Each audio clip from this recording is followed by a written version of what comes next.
왜 갑자기 제주도로 내려가신 거예요? 말씀도 없이. 내가 뭐 이런 거 하나하나 너네한테 말해줘야 하니? 그래도 저희가 자식인데 그런 거 정도는 알아야 하잖아요. 너넨 이사 갈 때 나한테 말하고 갔어? 난 왜 하나하나 다 말해줘야 하는데? 자식이랑 부모는 다르죠. 명절에 어떻게 또 비행기까지 타서 제주도로 가요? 생각하고 결정하셨어야죠. 내가 아무 생각 없이 그냥 여기 왔을 것 같아? 여기 머니까 너네 더 이상 오지 말라고 이사 온 거야. 네? 대체 왜요? 몰라서 물어? 방금 대화 속 주인공 75세 김옥자 할머니와 할머니의 아들입니다. 김씨 할머니는 며칠 전 제주도로 거처를 옮겼습니다. 이유는 다름 아닌 번거롭고 불편한 자식들 때문이었습니다. 김씨 할머니는 자식들에게 말도 하지 않고 제주도로 왔고 그 사실을 알게 된 아들이 할머니에게 전화를 걸었던 것이었습니다. 자식들은 자기들이 왔다 갔다 하기 불편하니 김씨에게 다시 원래 살던 곳으로 돌아오라고 했습니다. 하지만 김씨 할머니는 그런 자식들의 요구를 거절했습니다. 김씨에게 전화가 온 것은 아들뿐이 아니었습니다. 딸도 마찬가지로 김씨가 다시 원래 살던 곳으로 돌아오기를 바랬습니다. 왜 거기 있겠다는 건데요? 오빠랑 올케 때문이에요? 딸은 자기 때문에 김씨 할머니가 이사 갔을 거라고는 눈꼽만큼도 생각하지 않는 눈치였습니다. 하지만 김씨는 굳이 자식들에게 자기의 생각을 말하기 싫었습니다. 그래봤자 자식들은 자기 입장에서만 얘기할 것이 뻔했기 때문이었습니다. 김씨 할머니는 그렇게 자식들과의 대화를 끊고 그렇게 나머지 이삿짐들을 마저 풀었습니다. 과연 김씨 할머니와 자식들 사이에는 그간 어떤 일들이 있었을까요? 지금부터 그 이야기를 들려드리겠습니다. 김씨 할머니는 젊은 시절 중매로 남편을 만나 밭일을 하며 생계를 유지했습니다. 김씨의 남편은 집안의 장남이었어서 시부모님께 대부분의 밭을 물려받았습니다. 하지만 그 대가는 상당히 가혹했습니다. 시부모님은 밭을 줬다는 이유로 자기 아들이 아닌 며느리였던 김씨에게 과한 시집살이를 시켰습니다. 시부모는 절대 엉덩이를 떼는 법이 없었고 김씨를 정말 종처럼 부려먹었습니다. 그것도 땅 이름을 김씨의 이름으로 단 한 개도 해주지 않았으면서 말이죠. 그렇다고 김씨는 대들 수도 없었고 그때는 그게 당연한 건 줄만 알았습니다. 내가 다 미안해. 대신 나중에 당신 이름으로 2박 꼭 줄 테니까 조금만 참아. 다행히도 남편은 시부모님이 안 볼 때는 김씨에게 잘해줬습니다. 처음에는 남편도 별반 다를 게 없었지만 어느 순간 남편은 그런 김씨에게 안쓰러움이 많이 느껴진 모양이었습니다. 그렇게 시간이 흘러 김씨는 남편과 일남 일녀의 자식을 낳았고 그맘쯤 집에서 잘 움직이지 않던 시부모님은 건강이 급속도로 악화되어 1년의 텀을 두고 시아버지와 시어머니 모두 세상을 떠났습니다. 남편은 정말 이후 가지고 있던 밭 전부를 그간 고생한 김씨의 명의로 해줬습니다. 남편은 김씨를 그 누구보다 믿었고 밭을 가지고 도망칠 수도 없는 노릇이었기에 그냥 준 것이었습니다. 김씨도 그런 남편의 결정에 감동해 더욱이 남편에게 더 잘해줬습니다. 김씨는 자신은 어릴 적 교육을 못 받고 자랐기 때문에 자식들한테만큼은 다른 건 몰라도 공부는 확실하게 시켜주고 싶었습니다. 김씨가 사는 곳에는 고등학교가 없었어서 자식들이 고등학생이 되자 자취를 할 수 있게끔 도와줬습니다. 사실 말이 자취지 김씨는 자식들 걱정에 일주일에 3번 정도는 아이들이 사는 곳에 방문해 이것저것 챙겨줬습니다. 그런 김씨의 뒷바라지 덕에 아들은 성인이 되자마자 곧장 제철소에 취업을 해 일을 하기 시작했고 딸은 지역 농협의 은행원이 되었습니다. 이후 딸은 선자리에서 공인중개사였던 사위를 만나 결혼을 했고 아들은 같은 공장에서 사무직을 하던 여직원과 결혼을 했습니다. 아들은 그래도 제철소를 다니며 꽤 능력을 인정받아 동료들보다 높은 직급으로 올라가게 돼서 며느리는 일을 그만두었고 딸과 사위는 여전히 맞벌이를 하고 있었습니다. 사위는 공인중개사 사무실을 열긴 했지만 그렇게 돈을 잘 벌지는 못하는 듯 했습니다. 그도 그럴 것이 공인중개사면 어느 정도 사람들이랑 농담도 주고받으면서 사회성이 있어야 하는데 사위는 말이 전혀 없는 성격이고 오히려 사람들과 대화하는 것을 불편해하기도 했습니다. 사위 성격에 그 일을 계속할 수 있겠대? 안 그래도 그것 때문에 걱정이야. 근데 뭐 돈은 내가 벌면 되니까. 김씨 할머니는 자식들을 결혼시키고도 자식들을 매일 걱정했습니다. 그렇게 큰 사건 없는 평온한 하루들이 반복되고 있었지만 불행히도 이맘쯤 김씨 남편의 건강이 크게 악화됐습니다. 오랜 기간 밭일을 하던 남편은 어느 순간부터 허리가 아파 더 이상 밭일을 할 수 없었습니다. 이때부터 남편은 거의 집에서 쉬는 날이 많았고 김씨만이 나가서 둘이 하던 밭을 점점 넓혀가며 이제는 외국인 노동자들을 고용해 작업하기 시작했습니다.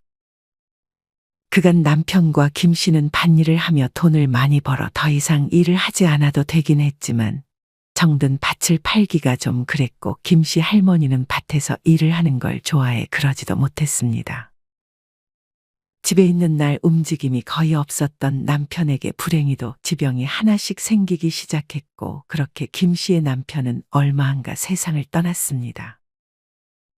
김씨의 남편은 미리 명의를 김씨로 돌리기를 잘했다며 자식들에게 밭을 증여하는 것보다는 김씨가 가지고 있는 게 낫다고 생각했습니다. 김씨의 남편은 세상을 떠나기 전에 김씨의 본가를 많이 챙기지 못했다며 이 밭으로 본가를 많이 챙기라는 말을 남기고 세상을 떠났습니다. 김씨는 남편의 말을 듣고 제주도에 사는 유일하게 남아있는 동생이 떠올랐습니다. 김씨는 이남 이녀 중 둘째 딸이었는데 부모님과 남자 형제들은 모두 병과 사고로 생을 마감해 유일하게 막내 여동생과만 교류하고 있었습니다. 막내 여동생은 중매로 남편을 만나 일찍이 제주도로 떠났습니다. 김씨는 그렇게 멀리 떠나버린 여동생과 많은 교류는 할 수 없었고 중간에 연락이 끊길 뻔한 적도 있었지만 어떻게든 수소문 끝에 여동생의 연락처를 알게 되어 다시 연락을 하고 있는 상태였습니다. 김씨는 여동생에게 밭의 일부를 판 돈을 보내줬고 그 돈으로 여동생과 매부는 펜션을 하나 짓는 듯 했습니다. 김씨는 그냥 그 돈을 고이 통장에 잘 모셔놨으면 했지만 매부가 정말 자신 있다고 해서 김씨도 따로 반대는 하지 않았습니다. 김씨는 어차피 자기 손을 떠난 돈이라며 더 이상 신경 쓰지 않고 있었습니다. 김씨 할머니는 아직도 이전에 시부모님과 살던 곳에서 살고 있었습니다. 집 주변이야 어느 정도 옛날보다는 개발이 되긴 했지만 김씨가 사는 집은 여전히 아궁이에 땔감을 떼야 하는 시골집이었습니다. 이번 설에 자식 손주들 올 생각하면 벌써부터 지치네. 김씨 할머니는 집으로 놀러온 지인과 얘기를 나눴습니다. 왜? 요즘 사람들 명절이라고 잘 찾아오지도 않는데? 와주면 얼굴도 보고 좋지. 모르는 소리 말어. 자식들만 있으면 몰라도 며느리나 사위 오면 어떻게 그래? 아무래도 신경 쓰이지. 손님의 상전이야 아주. 장봐 오는 거, 음식하는 거 얼마나 힘든데. 언니도 그렇지 않아? 그건 그렇지. 게다가 비용도 만만치 않으니까. 내 말이 추석 지난 지 얼마 되지도 않은 것 같은데 벌써 설날이네. 1년에 2번밖에 없는 명절은 왜 이리 빨리 돌아오나 김씨는 속으로 생각했습니다. 어느덧 김씨가 사는 시골에서는 김씨처럼 혼자 사는 노인들이 많았습니다. 아무래도 다들 도시로 많이 떠나기도 하고 세월이 흐르다 보니 사별한 사람들도 많았습니다. 김씨의 아들은 결혼은 일찍 했지만 아이를 늦게 낳아 이제 큰 손주가 7살, 작은 손주가 5살 정도가 되었습니다. 김 씨의 집은 시골이었지만 아들 집과 차로 그리 먼 것은 아니어서 가끔 아들은 손주들을 김 씨 할머니에게 맡겨놓고 가기도 했습니다. 딸은 아들보다도 결혼을 일찍 했지만 사위의 벌이가 일정하지 않아 미루고 있다가 최근에서야 아이를 낳았습니다. 그렇게 자식들이 손주까지 낳고 나자 김 씨 할머니의 집은 어느 순간 명절이면 나름 시끌벅적해졌고 이때는 할머니도 기분이 꽤나 좋았습니다. 아이고, 우리 희창이 벌써 7살이 됐어? 내년에 학교 들어가겠네? 김 씨 할머니는 매번 손주들이 올 때마다 용돈을 건넸습니다. 이제 딸도 아이를 낳았으니 똑같이 용돈을 줬습니다.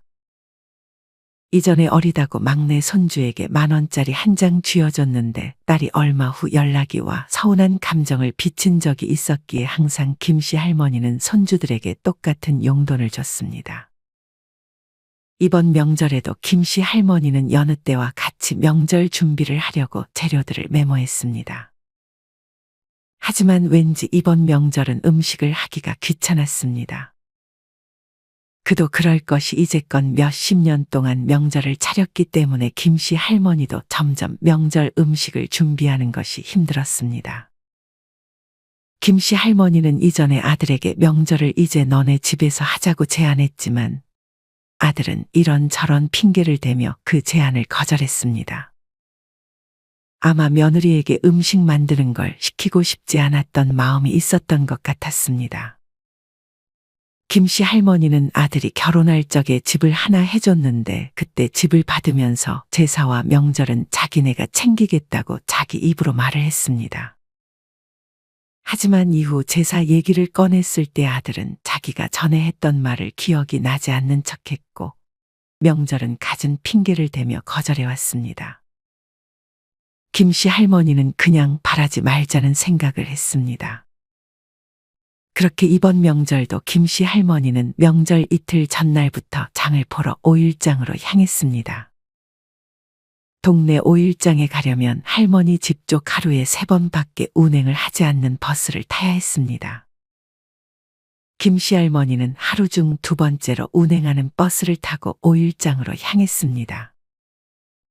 그렇게 장을 보는데 지난 추석 때랑 비슷하게 장을 봤음에도 웬일인지 이번에는 더 무겁게 느껴졌습니다. 힘이 없어졌나? 할머니는 혼잣말로 말했습니다. 그렇게 다시 돌아가는 버스를 탄 김 씨 할머니는 이내 재료 하나를 못 사고 왔음을 깨달았습니다. 며칠 전 딸이 감자전을 먹고 싶다고 김 씨에게 말했었는데 감자전을 안 했다가는 또 딸이 서운함을 표출할 것이 뻔했습니다. 하지만 이미 김 씨는 버스를 타고 집 쪽에 거의 도착한 상태라 고민이 들었습니다. 오일장으로 향하는 버스는 마지막 운행만을 남겨두고 있었고 이 버스를 타고 가면 돌아오는 버스는 없었습니다. 김 씨 할머니는 고민 끝에 내렸다가 다시 오일장에 갔다 오기로 마음먹었습니다. 버스 정류장에서 집까지는 거리가 꽤 돼서 그냥 기다리다가 마지막 버스를 타고 다시 오일장으로 향했습니다. 물론 샀던 재료들을 다시 들고 말이죠. 그렇게 김 씨 할머니는 다시 오일장으로 가서 감자를 사왔습니다. 손주들까지 먹이려 이런저런 재료를 사다 보니 참 무거웠습니다. 김 씨는 이제 이 짐을 가지고 집으로 걸어가야 했습니다. 못해도 좋게 1시간을 걸어가야 한다는 생각에 김 씨는 막막했습니다. 택시도 안 다니는 곳이라 김 씨는 다른 방법이 없었고 그렇게 걸어서 집으로 가기 시작했습니다.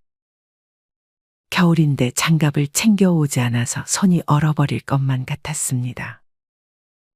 김 씨 할머니는 중간중간 재료를 내려놨다가 손에 입김을 불며 쉬었다가 다시 걷는 것을 반복했습니다. 그렇게 무거운 짐을 이고 오느라 땀을 뻘뻘 흘리며 김 씨는 집으로 도착했습니다. 오자마자 허리가 아파 그날 하루 종일 재료 정리도 하지 않은 채 누워 있었습니다. 김 씨 할머니는 스스로 파스를 찾아 붙였습니다. 거울을 보며 허리에 파스를 붙이는데 등이라 붙이기가 아직도 참 쉽지 않았습니다.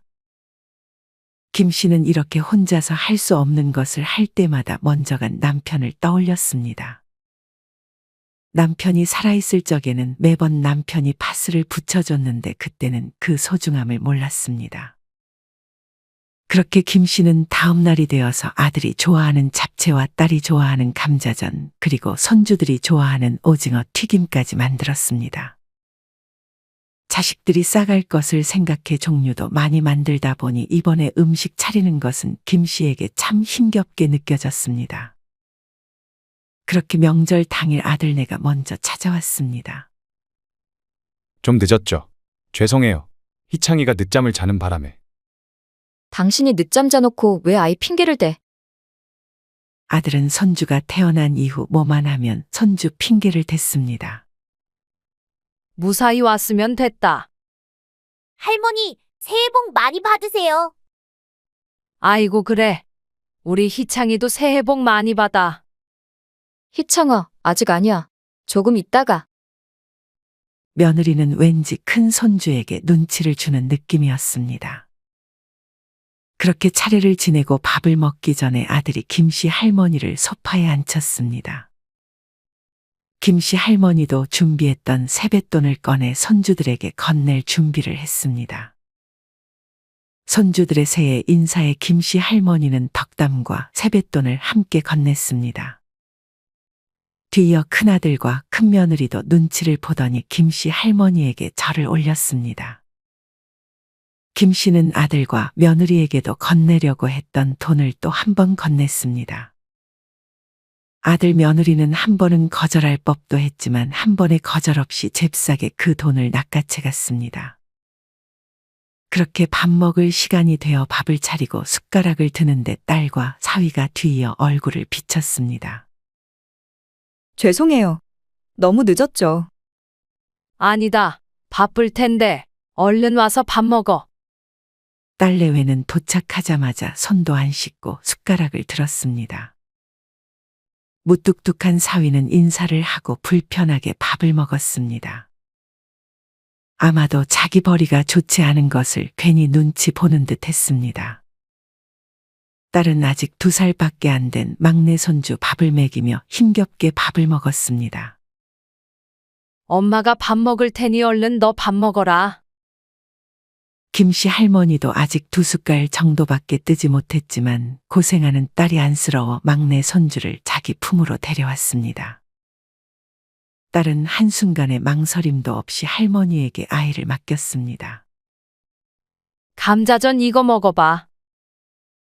김씨는 애써한 감자전을 먹으라고 딸에게 말했지만 딸은 감자전을 한 입 먹고는 먹는 둥마는둥했습니다. 이럴 거면 감자전을 왜 해달라 했는지 김씨 할머니는 내심 서운했습니다. 딸에게 감자전을 싸주겠다고 했지만 딸은 다이어트 중이라며 음식 싸주는 것을 거절했습니다.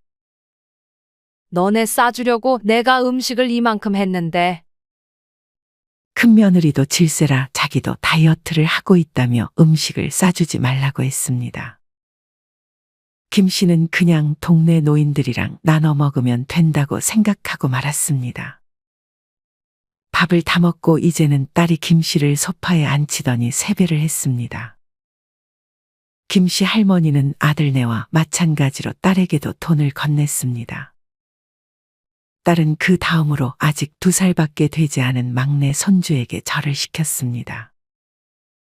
막내 손주는 귀엽게 절을 하는 신용을 했고 당연히 막내 손주에게도 세뱃돈을 건넸습니다. 하지만 그때 갑자기 큰며느리가 큰손주와 둘째 손주에게 눈치를 주더니 갑자기 또 한 번 세배를 시켰습니다. 할머니, 새해 복 많이 받으세요. 할머니는 이미 세뱃돈을 준 상태여서 그냥 웃기만 했지만 두 손주들은 이내 김씨 할머니에게 두 손을 내밀었습니다. 그러면서 며느리를 힐끗 쳐다보는데 자기들이 잘하고 있는 게 맞는지 확인하는 눈치였습니다. 며느리는 그런 자기 자식들에게 잘하고 있다는 눈치를 주고 있었습니다.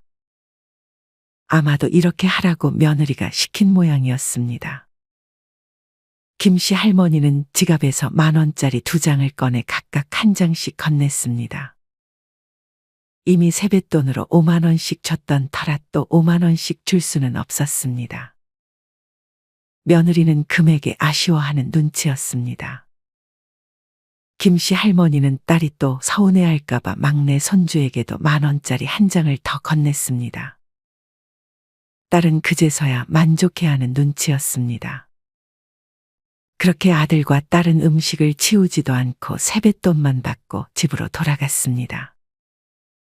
딸과 아들네에게 각각 20만 원, 3명의 손주들에게 6만 원씩 줘서 총 18만 원, 명절에 총 58만 원을 지출했습니다.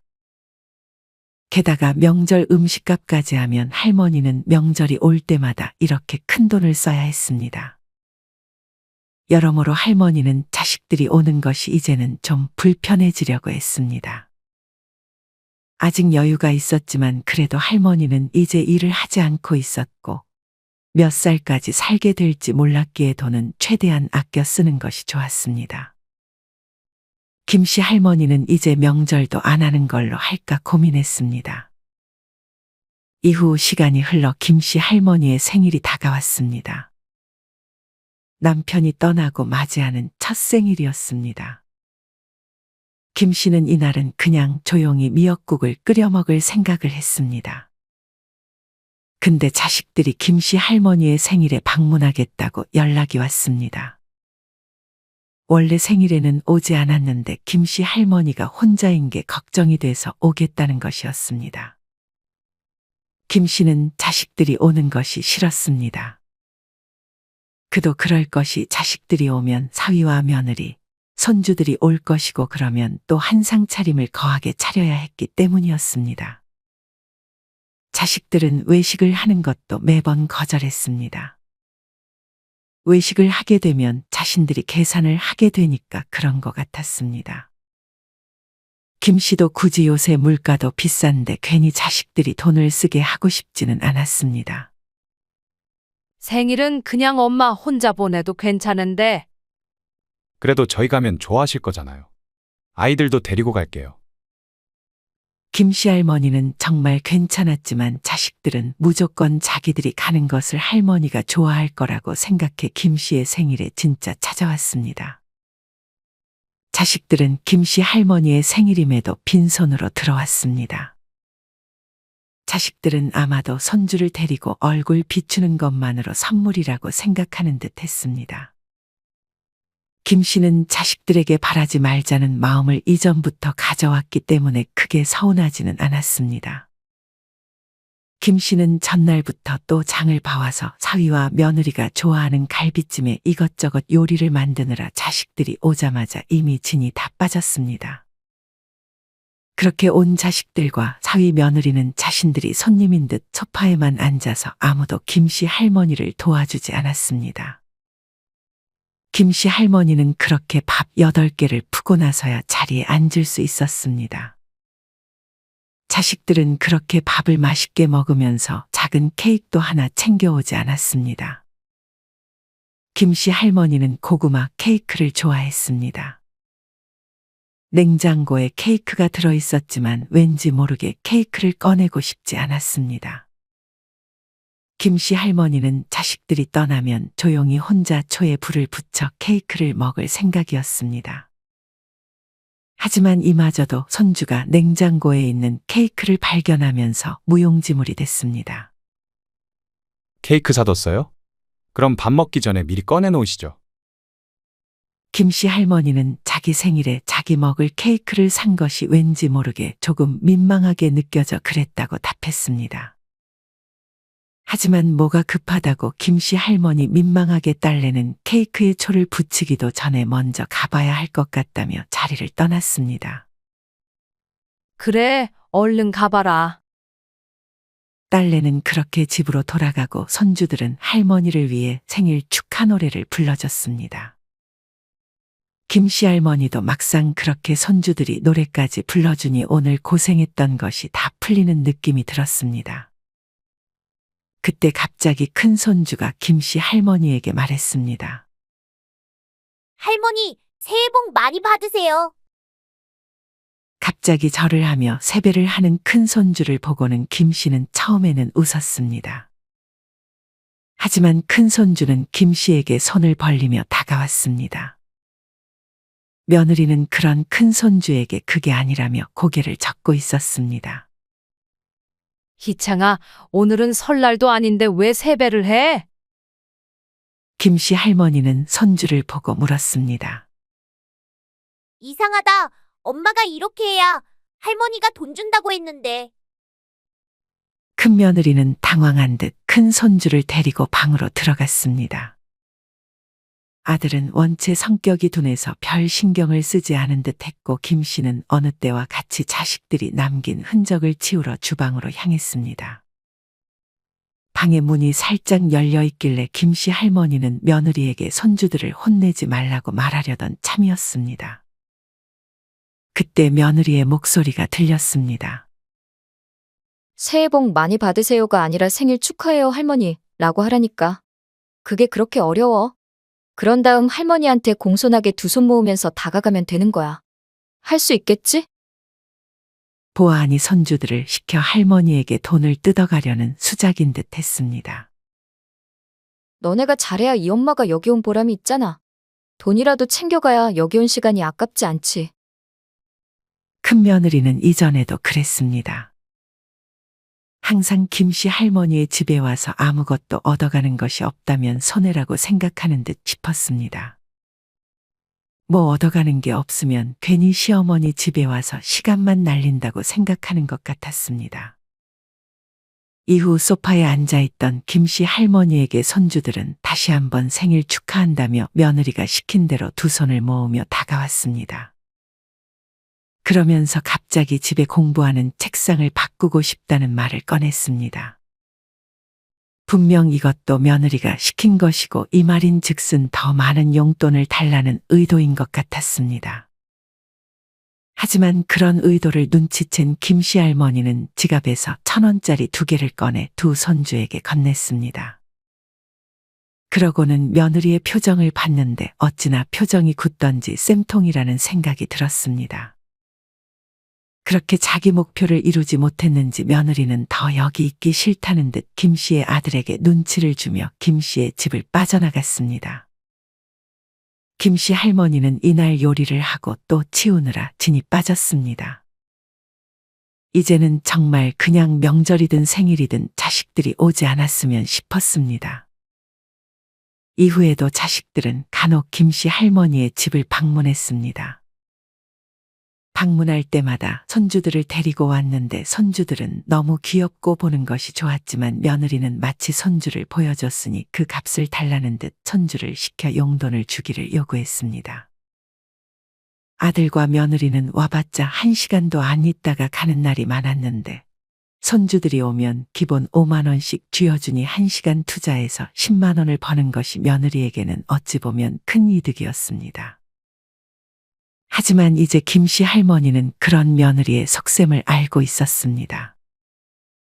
설사 자식들이 돈을 바라지 않는다고 해도 이제 자식들에게 해줄 밥을 차려주는 것 또한 할머니는 하고 싶지 않았습니다. 그러던 어느 날 자식들이 한 번 더 김 씨 할머니 집으로 온다고 해서 할머니는 며칠 전부터 땔감을 쌓아뒀습니다.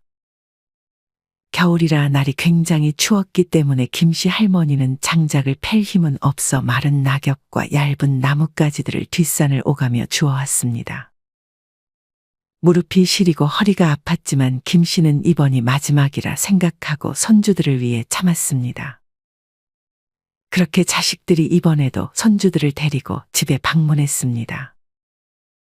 하지만 할머니는 이번에는 음식을 준비하지 않고 라면을 끓여줬습니다.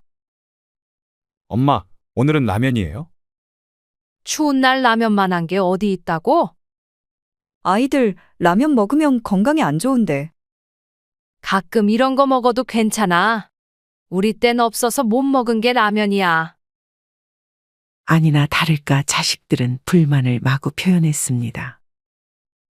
그래도 김 씨 할머니는 손주들이 추울까 아궁이에 쌓아놓은 땔감을 꽉꽉 채워놨는데 이날따라 바람이 심하게 불어 땔감이 바람에 날아갔습니다. 불행히도 땔감의 연기와 불길이 그 근처에 걸어두었던 손주의 옷과 딸의 옷에 옮겨 붙었습니다. 김씨 할머니는 화들짝 놀라 얼른 소화기를 꺼내 불을 껐습니다. 라면을 먹던 자식들과 며느리 사위는 놀라서 밖으로 나왔습니다. 그곳에는 당황한 할머니와 연기, 불에 조금 타버린 옷들이 보였습니다. 어머니, 이거 얼마짜리 옷인데 그걸 태우시면 어떡해요? 엄마, 이거 나 몇십만 원 주고 산 브랜드 옷인데 이거 어떻게 할 거야? 이제 입지도 못하겠네. 며느리와 딸은 손주와 자기 옷이 타버리자 할머니에게 괜찮냐고 한마디도 물어보지 않고 할머니를 나무랐습니다. 그것도 손주들 앞에서 말이죠. 김씨 할머니는 사과를 하긴 했지만 일부러 그런 게 아니었어서 억울했습니다. 며느리는 김씨 할머니의 집에 돈 벌러 왔는데 아예 옷이 타버려서 돈을 잃었다며 짜증을 냈습니다. 내가 일부러 그랬겠니? 돈으로 줄 테니까 밥 다 먹었으면 그냥 나가라. 자식들이 떠나고 역시나 이날도 뒤처리는 김씨 할머니의 몫이었습니다. 김씨 할머니는 뒷정리를 하며 허무함이 몰려왔습니다. 자식들은 그저 자기 집에 오는 목적이 돈을 타가거나 한 끼 때우려고 오는 듯 했습니다. 할머니는 이게 다 무슨 소용인가 싶어 제주도에 사는 여동생에게 연락했습니다. 마침 김 씨가 지원해준 돈으로 동생과 매부는 펜션을 잘 운영해 나가는 듯 싶었습니다. 동생과 매부는 그 펜션을 김 씨 할머니의 명의로 해줬습니다. 어차피 그 돈 다 김 씨 할머니가 해준 것이었기 때문에 동생은 김 씨에게 월급처럼 돈도 매달 꼬박 보내주기도 했습니다. 돈 안 보내도 된다니까 그러네. 김 씨는 명의도 돈도 거절했지만 동생은 펜션이 잘 돼서 자기들이 그래도 잘 사는 건 다 김 씨 때문이라며 고마움을 잊지 않았습니다. 동생은 제주도로 이사 가겠다는 김 씨를 환영했습니다.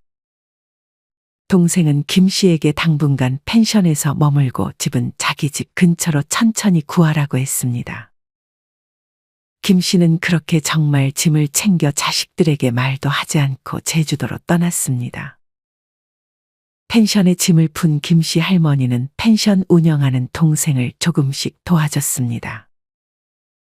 동생은 김 씨에게 힘든 일을 시키지 않고 손님들 안내 정도만 시켰습니다. 그런데 이게 또 김 씨 할머니의 적성에 잘 맞았습니다. 매일같이 새로운 사람들과 대화를 하니 굳이 어디 가서 사람을 만날 필요도 외로움을 느끼지도 않았습니다. 꼭 자식들이 아니어도 스쳐가는 사람들과 얘기하는 것만으로 심심하지 않았고 삶에 활기가 생겼습니다. 이후 김 씨는 자기가 이 일을 계속 해보고 싶다고 동생에게 말했고 동생은 흔쾌히 그러라고 했습니다. 김 씨 할머니는 펜션에 놀러온 사람들에게 요리도 한 번씩 해주며 갖다 주니 펜션에 온 고객들은 좋아했고 그로 인해 단골도 늘어가니 펜션은 더욱 잘 되기 시작했습니다. 많은 걸 줘도 고마워하지 않는 자식들보다는 작은 것들을 챙겨줘도 고마워하고 기뻐하는 펜션 고객들이 김 씨는 훨씬 낫다는 생각마저 들었습니다. 김 씨 할머니는 동생의 조언대로 동생네 집 근처로 집을 구해 살면서 펜션에 매일같이 출근해 일을 하며 용돈벌이도 했습니다. 자식들은 김 씨 할머니가 이사간 것을 한참 뒤에나 알았습니다. 며칠 후 아들에게서 연락이 왔습니다. 엄마, 집도 비우시고 대체 어디 가신 거예요? 나 제주도로 이사 왔다. 네? 왜 갑자기 제주도로 내려가신 거예요? 말씀도 없이. 내가 뭐 이런 거 하나하나 너네한테 말해줘야 하니?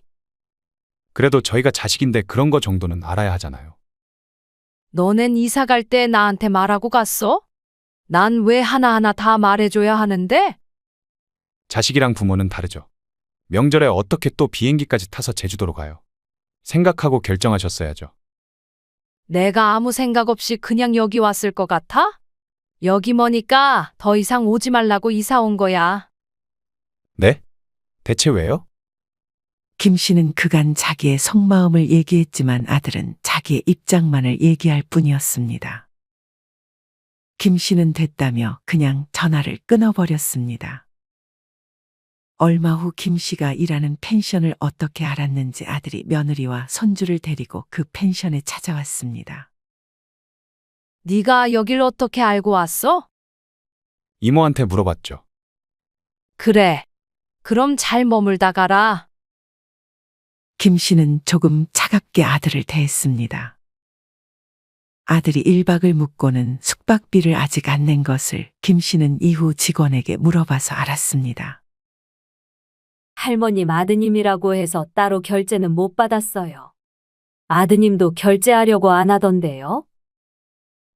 직원의 말을 듣고 김 씨는 괜히 얼굴이 붉어졌습니다.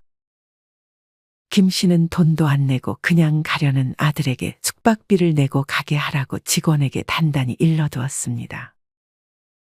아들은 정말 그냥 가려고 했지만 직원이 그런 아들을 붙잡는 바람에 아들은 이날 돈을 지불하고 갔습니다. 김 씨는 숨어서 그 모습을 지켜봤습니다.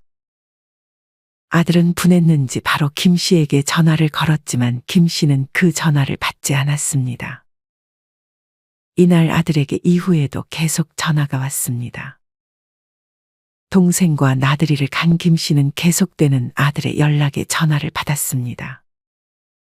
엄마, 이 펜션이 엄마 거였어요? 아들은 직원들의 대화를 통해 자신이 머무르고 간 펜션이 김 씨 할머니 명의의 펜션이라는 것을 알았는지 놀라서 물었습니다. 김 씨는 맞다고 답했습니다. 아들은 잠깐 침묵하더니 자기 일이 너무 힘들다며 제주도로 내려와서 자기가 이 펜션을 운영하면 안 되겠냐고 김 씨에게 애원했습니다. 김 씨는 당연히 그 말을 들어줄 이유가 없었습니다. 아들과의 통화 후 이번에는 딸에게서 전화가 왔습니다. 아마 아들이 딸에게도 이 사실을 말해준 것 같았습니다. 엄마, 사위가 부동산은 더 빠삭한 거 알지? 지금 엄마 펜션 우리가 관리하면 좋을 것 같은데.